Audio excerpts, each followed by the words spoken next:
My channel Times of B Ed classes.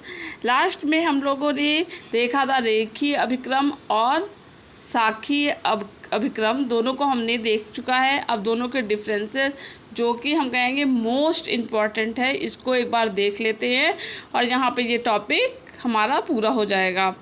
तो जब भी हम डिफरेंसेस करते हैं तो हमेशा इसको दो भागों में डिवाइड करके करते हैं, ठीक है। तो एक तरफ आप लाइनर प्रोग्रामिंग और एक तरफ आप ब्रांचिंग प्रोग्रामिंग करिएगा। और सबसे पहले इसके दोनों जो इसके फाउंडर हैं, प्रतिपादक हैं, रेखीय अभिक्रम लाइनर प्रोग्रामिंग के प्रतिपादक का नाम है बीएफ स्किनर है और शाखात्मक यानी ब्रांचिंग प्रोग्रामिंग के फाउंडर हैं एन.ए. क्राउडर, ठीक है। फिर सेकंड है पृष्ठभूमि तत्व। अब इसमें क्या हो सकता है, तो ये जो रेखीय लाइनर प्रोग्रामिंग है वो किस सिद्धांत से है, क्रिया प्रसूत अनुबंधन का सिद्धांत जो कि स्किनर का ही था। और जो ब्रांचिंग प्रोग्रामिंग है वो मिश्रित है। थर्ड जो है पद का आकार, जो रेखीय अभिक्रम है लाइनर है वो छोटा होता है और जो ब्रांचिंग है वो क्या होती है, इसमें लंबी लंबी टॉपिक को कवर किया जाता है इस विधि से, ब्रांचिंग प्रोग्रामिंग से। क्योंकि एक लाइन में कम ही चीज़ें आएंगी, लेकिन जब हम ब्रांच बना के कोई चीज़ करते हैं तो उसमें ज़्यादा से ज़्यादा चीज़ कवर हो जाती है। तो जैसे इसमें लिखा है लघु 15 से लेकर 25 शब्द और ब्रांचिंग में है विस्तृत 1 या 2 पैरा से लेकर 1 पृष्ठ तक क्रम होता है। फिर हम देखेंगे जो पदों की संख्या है वो लाइनर प्रोग्रामिंग में अधिक होती है और ब्रांचिंग प्रोग्रामिंग में कम होती है, क्योंकि जो लाइनर प्रोग्रामिंग है वो एक सीरीज़ में होती है, इसलिए इसमें पदों की संख्या अधिक बना दिया। और जो शाखात्मक हुआ उसमें शाखा के रूप में चीज़ें होती हैं, तो यहाँ पर पदों की संख्या इसमें कम हो जाती है। नेक्स्ट देखेंगे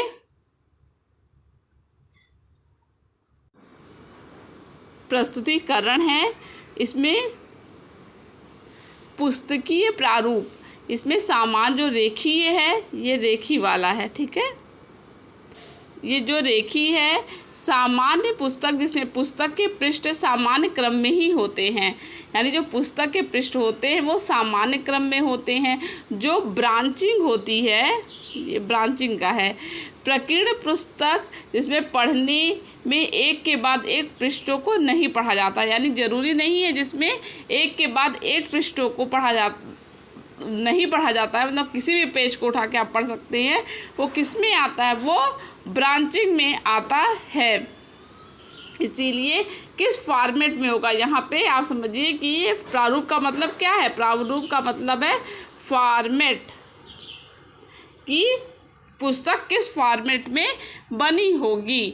और जो रेखी है लाइनर है वो सामान्य पुस्तक होती है, ठीक है। अब आगे चलेंगे, देखेंगे शिक्षण मशीन है। ये जो लाइनर है इसको लाइनर कर देते हैं, इसको ब्रांचिंग कर देते हैं। जो लाइनर है वो सरल और कम खर्चीला होता है और जो ब्रांचिंग है विधि उसमें मतलब पुस्तक बनाने में पाठ सामग्री बनाने में ये ज़्यादा पैसा इसमें खर्च होता है, थोड़ी सी मुश्किल होती है, जैसे लिखा है जटिल और अधिक खर्चीला है, ठीक है। फिर है अनुक्रिया नियंत्रण, यानी नहीं, उसके पहले 6 पॉइंट पे लिखा है अनुक्रिया प्रकार। ये किस प्रकार अनुक्रिया करता है, तो ये रिकॉल के लिए है। लाइनर वाला क्या है, लाइनर वाला रिकॉल यानी पुनः स्मरण संरचनात्मक है, आप देख चुके हैं लाइनर प्रोग्रामिंग में। और ब्रांचिंग प्रोग्रामिंग में क्या है, ये बहुविकल्पिक ऑब्जेक्टिव टाइप क्वेश्चन या चूज करने वाले क्वेश्चन इसमें ब्रांचिंग प्रोग्रामिंग में आते हैं। 7 पॉइंट आप देख रहे होंगे अनुक्रिया नियंत्रण में लाइनर प्रोग्रामिंग में है कि अभिक्रम द्वारा नियंत्रित होता है। किसके द्वारा, अभिक्रमक द्वारा नियंत्रित होता है। 1 सेकेंड, फिर से हम इसको साफ करेंगे। 7वां पॉइंट है अभिक्रमक द्वारा नियंत्रित होता है। किसके द्वारा, अभिक्रमक द्वारा, यानी जो कि देता है सॉल्व करने के लिए, जो आपको प्रशिक्षण देता है, हाँ, ट्रेनर, उसके द्वारा वो कंट्रोल में होता है।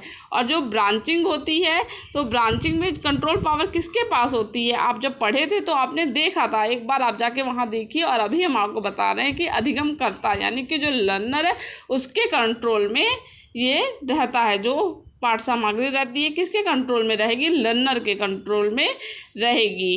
फिर है 8 पॉइंट में पुनर्बलन मतलब रेनफोर्समेंट। यहाँ पर रेनफोर्समेंट लाइनर में क्या काम करता है? सही अनुक्रिया का ज्ञान कराता है, यानी जो आपने क्रिया किया है उसका आपको ज्ञान कराएगा कि सही है, तो आप मोटिवेट होंगे। और यहाँ पे ब्रांचिंग में क्या है? अंततः सही अनुक्रिया करना। आपका एक बार गलत हो गया, फिर आपको यहाँ पर देख पा रहे होंगे कि आपको निर्देशन मिलता है कि आपने गलत किया है, फिर आप अनुक्रिया करते हैं सही। तो यहाँ पे रेनफोर्समेंट कैसे कार्य करता है? तो अंततः सही अनुक्रिया करना, कि एक बार गलत होने के बाद आप फिर सही किए, क्योंकि यहाँ पे उपचारात्मक है ब्रांचिंग में। फिर है 9 पॉइंट त्रुटि उपचार। त्रुटि उपचार कैसा है? त्रुटियों के लिए किसी उपचार का सुझाव यहाँ पर लाइनर प्रोग्रामिंग में नहीं दिया जाता, यानी सुझाव नहीं दिया जाता है। और यहाँ पर क्या है? ब्रांचिंग में, जैसे कि पहले ही मैंने क्लियर कर दिया है, यहाँ गलत होने के बाद आपको त्रुटियों के लिए उपचारात्मक अनुदेशन मिलता है। आप मेरा लास्ट वीडियो देखे होंगे तो उसमें भी मैंने ये बात बताई थी आपको। यहाँ पर हम डिस्क्रिप्शन में लिंक भी शेयर करेंगे और आप जाके मेरे प्लेलिस्ट में जाकर आप उसको चेकआउट कर सकते हैं। अच्छा लगेगा, जाइए आप देखिएगा ज़रूर। त्रुटि दर क्या होती है? 10 पॉइंट की त्रुटि दर क्या होती है? त्रुटि दर जो लाइनर है, लाइनर प्रोग्रामिंग में जो त्रुटियां होती हैं, गलतियां होती हैं, वो बहुत कम होती हैं, जैसे 5% से भी कम गलती होती है। लेकिन जो ब्रांचिंग प्रोग्रामिंग होती है, जब चीज़ें ज़्यादा हैं, ऑब्जेक्टिव टाइप क्वेश्चन है, तो वहाँ पर गलतियाँ क्या होगी? ज़्यादा ही होगी। तो लगभग कितनी होती है? 20% तक गलती हो जाती है। लेकिन ब्रांचिंग की कंपेरिजन में लाइनर में गलतियाँ क्या होती हैं? कम होती हैं। उपयोग अथवा उपयुक्तता, क्या इसका यूज़ है विधि का? ये आप बहुत अच्छे तरीके से देखिए और अपने अपने ढंग से आप डिस्क्राइब करिएगा, जिससे कि आपके एग्ज़ाम की कॉपी सुंदर दिखे। तो पहला है कि ये जो लाइनर प्रोग्रामिंग है वो निम्न कक्षाओं के लिए ये उपयोगी विधि है, और जो ब्रांचिंग प्रोग्रामिंग है वो उच्च कक्षाओं के लिए अच्छी विधि होती है। पहला पॉइंट हो गया। सेकंड है ज्ञान तथा बोध उद्देश्य। ज्ञान ये कराती है लाइनर वाली, और आपको समझ एक विकसित करती है। लेकिन उच्च स्तरीय जो आपका उद्देश्य होता है, ऑब्जेक्ट होता है, उसके लिए आपकी ब्रांचिंग प्रोग्रामिंग, जब आप हायर क्लास में हैं तो वहाँ पर ब्रांचिंग प्रोग्रामिंग ही ज़्यादा अच्छी होती है। थर्ड पॉइंट क्या है? सामान्य तथा कम बुद्धिमान छात्र। जो लाइनर प्रोग्रामिंग में होते हैं वो एक सामान्य तथा कम बुद्धिमान छात्र के लिए उपयोगी होती है, जबकि ब्रांचिंग प्रोग्रामिंग जो होती है जिसमें अपनी योग्यता का प्रयोग कर सकता है स्टूडेंट, वहाँ के लिए ब्रांचिंग प्रोग्रामिंग ही बहुत ज़्यादा यूज़फुल होती है। क्योंकि वो ज़रूरी नहीं है जिस क्रम में लिखा है आपको एक सीरीज़ में चलना, आप उस क्वेश्चन को उसको अपनी तरीके से आप सॉल्व कर सकते हैं। वो कहाँ पे है? वो ब्रांचिंग प्रोग्रामिंग में है। फिर है फोर्थ पॉइंट प्रत्याचार शिक्षा। लाइनर प्रोग्रामिंग में पत्राचार शिक्षा दी जा सकती है, ब्रांचिंग प्रोग्रामिंग में पत्राचार शिक्षा में उपचारात्मक अनुदेशन भी जुड़ा हुआ होता है, यानी कि आप एक बार गलती करने पर आपको वहाँ बताया जाएगा।